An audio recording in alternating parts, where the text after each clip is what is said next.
basically, we just put this inside and they're gonna love it. Wait, they're gonna love it. I'm too guapo. Inside. I think they're eating it. I think they're gonna eat it. They're still shy because there's people looking at them. But I swear to you, they will finish this by the time we eat lunch.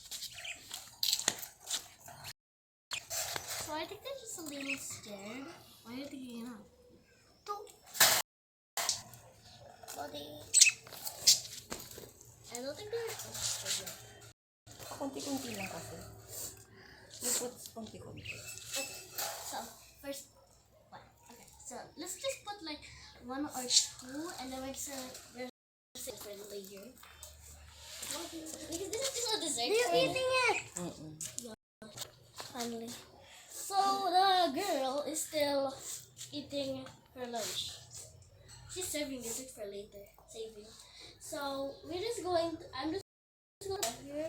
Let's straighten it out. Oh, there she is. There she is. There's my girl. She's pretty. To tell if she's a girl or a boy, you need to look for the boy. There's like a little blue on the top. For the girls, yeah, they love this part.